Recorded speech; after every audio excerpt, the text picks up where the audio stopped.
Two naked bodies hang upside down in the darkness, strung up on a wooden ladder like animals in a butcher shop. Their abdomens have been cut open. Their organs are missing. Blood pools beneath them on the ground. On the right, a single torch illuminates the carnage, held by a man in a red jacket, staring at the horrendous scene. This is not a nightmare. This is not hell. This is a public square in The Hague, Netherlands on August 20th, 1672. And you're looking at what's left of two brothers who just hours before were the most powerful men in Holland. The painting is called The Corpses of the De Witt Brothers, created by Jean de Bain in 1675, and it documents one of the most brutal political murders in European history. A lynching so violent, so frenzied, that witnesses reported members of the mob cutting flesh from the bodies and eating it raw in the streets. And someone thought this deserved to be immortalized in oil paint. The Corpses of the De Witt Brothers is an oil painting on canvas, measuring 69.5 centimeters by 56 centimeters. It's currently held in the Rijksmuseum in Amsterdam, though for centuries it was too controversial to display publicly. Let's identify exactly what we're looking at, because every detail matters. The two bodies hanging upside down are Johan de Witt and his younger brother Cornelius de Witt. On August 20th, 1672, they were dragged from a prison in The Hague by an enraged mob and murdered in the street. Johan de Witt had been Grand Pensionary of Holland, essentially the Prime Minister of the Dutch Republic for 19 years. He was one of the most brilliant political minds of his generation, a mathematician, a diplomat, a statesman who had kept Holland prosperous and powerful. His brother Cornelius was a naval war hero, an admiral who had commanded fleets against the English. Both were patriots. Both served the Republic faithfully. Both were murdered by their own people. Look at how de Bain paints their bodies. These aren't dignified depictions of the dead. Their bodies are mutilated, eviscerated, displayed like butchered animals. The ladder they hang from creates a cross-like structure, but this is no martyrdom. This is humiliation. Their limbs are pale, almost ghostly against the darkness. Blood stains visible on their skin and the ground. The anatomical detail is precise. De Bain painted exactly what he saw, or what witnesses described, including the gutted abdomens where organs had been removed. To the right, a torch is held by an observer. The torch illuminates the bodies like a macabre stage production, like theater. The crowd that killed him stayed to watch, stayed to celebrate, stayed to take souvenirs. But we can only see the one in view while the rest stand behind the painting, making us real observers, taking the place of the onlookers in real time right after the brutal massacre. And there in the foreground, the most disturbing detail of all, a man in a bright red jacket calmly looking at the corpses. He's positioned casually, as if this is a normal activity, as if mutilated bodies are just another Wednesday afternoon. The observer represents something horrifying, the normalization of violence. This isn't shocking to him. This is entertainment. This is a spectacle worth documenting. In the background, barely visible in the darkness, you can make out trees. This is a public square. This is the center of The Hague, the seat of Dutch government.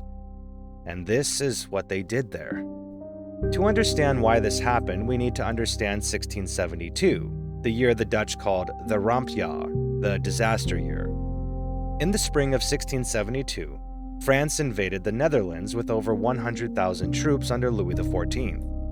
At the same time, England attacked from the sea. The German states of Münster and Cologne invaded from the east. The Dutch Republic faced annihilation from all sides. Panic spread through the country. The French army swept through Dutch territory almost unopposed. Cities fell. The government ordered the flooding of vast areas of farmland to create water barriers, a desperate defensive measure that destroyed the livelihoods of thousands. People needed someone to blame. Johan de Witt, as Grand Pensionary, became the target. Critics accused him of weakness, of failing to prepare for war, of negotiating when he should have fought. Never mind that he'd kept the peace for nearly 2 decades. Never mind that he'd made Holland wealthy through trade and diplomacy. In moments of crisis, mobs wanted blood, not explanations. The De Witt's political enemies, particularly the supporters of William of Orange, who wanted to restore the stadtholder system and claim power, encouraged this rage. They spread rumors. They published pamphlets attacking the brothers. They turned popular anxiety into focused hatred. And on August 20th, 1672, Cornelius de Witt was imprisoned on false charges of plotting to assassinate William of Orange. His brother Johann came to visit him in prison, hoping to secure his release, but the mob was waiting. They stormed the prison. The guards, possibly complicit, did nothing to stop them. The brothers were dragged into the street. What happened next was described by multiple witnesses, and the accounts are almost too horrific to believe. The mob beat them, shot them, stabbed them, stripped them naked, hanged them from a makeshift gallows. Then, in a frenzy of rage, they began to mutilate the bodies.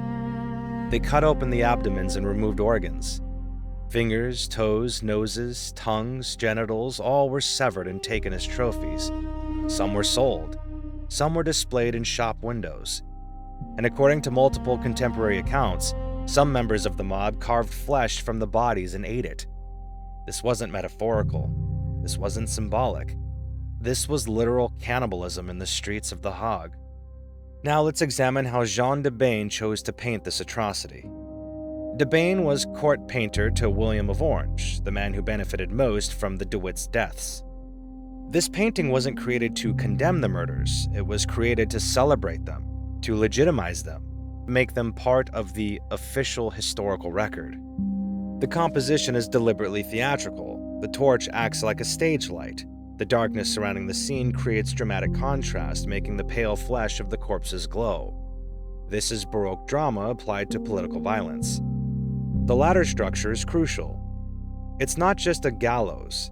That would be too formal, too official. The latter suggests improvisation, spontaneity, mob action. But it also creates a cross-like vertical axis, perhaps unintentionally echoing crucifixion imagery. The De Witt's supporters would later use this painting as evidence of martyrdom. The bodies themselves are painted with anatomical precision. De Baen doesn't shy away from the violence. The open abdomens, the missing organs, the blood, all rendered clearly. But he also doesn't sensationalize it beyond what actually happened. This is documentary realism. The observer in the foreground is genius, horrifying genius. By including this figure calmly observing, De Baen normalizes the scene. If a normal person can be here undisturbed, with these fresh corpses, then perhaps this violence is acceptable, justified, even educational. But the red jacket, that splash of vibrant color against the darkness, draws our eye immediately. We notice the observer before we fully process what he's looking at. That red acts as a visual bait, pulling us into the composition, making us complicit in the viewing. The darkness surrounding everything is oppressive, almost suffocating. Only the immediate area around the bodies is lit. Everything else fades into void. De Baen is saying, this is all that matters. This moment, these bodies, this lesson. The ground beneath shows texture, fresh, well-kept ground, with grass and dirt, and cobblestone layered around the ground. This isn't the middle of nowhere. This is a place that is well-maintained and where society regularly exists. The latter's shadow creates geometric patterns. Even the trees in the background are gnarled, twisted, as if nature itself is responding to the violence. The painting raises uncomfortable questions about art, propaganda, and historical memory. Jean de Baen painted this 3 years after the murders in 1675. By then, William of Orange had consolidated power, declared himself stadtholder, and began transforming the Dutch Republic into something closer to a monarchy. The De Witt's Republican vision was dead, murdered along with them. This painting served a purpose. It showed what happens to enemies of the new regime. It documented the people's justice. It turned a horrific lynching into a historical event worthy of preservation. But de Baen made one crucial choice that complicates the propaganda. He painted it honestly. He didn't beautify the violence. He didn't make it glorious or heroic. He painted mutilated corpses hanging like meat, with an observer treating it as normal. Is this celebration or condemnation? The answer depends on who's looking. For William of Orange's supporters, this was proof that the people had spoken, that the DeWitts got what they deserved, that justice, however brutal, had been served. For the DeWitts' supporters, this became evidence of martyrdom, of innocent men murdered by a mob manipulated by political enemies. The painting itself doesn't take a clear moral stance. It just shows this happened. These bodies hung here. This person saw and watched it. This is what we did. And perhaps that's the most damning thing of all. The DeWitt brothers' bodies were eventually buried in an unmarked grave. Their political enemies tried to erase their legacy, to make them villains in the story of Dutch history, but it didn't work. Today, historians recognize Johan de Witt as one of the greatest statesmen of the Netherlands ever produced. His economic policies, his diplomatic achievements, his mathematical contributions, all are celebrated. Streets and buildings bear his name. But this painting remains a permanent record of what happened when a mob decided that politics justified murder, when fear turned into rage, when human beings were reduced to meat hanging from a ladder. Jean de Baen's The Corpses of the DeWitt Brothers hangs in the Rijksmuseum in Amsterdam. In a small gallery most tourists skip on their way to see Rembrandt's Night Watch or Vermeer's delicate domestic scenes. But it deserves to be seen, because it shows the Dutch Golden Age's dark side, the violence, the political ruthlessness, the capacity for ordinary people to commit extraordinary atrocities when given permission by authority. The observer in the red jacket is still there, still calmly watching, still learning that this is normal. What do you think? Is this painting propaganda, documentation, or something else entirely?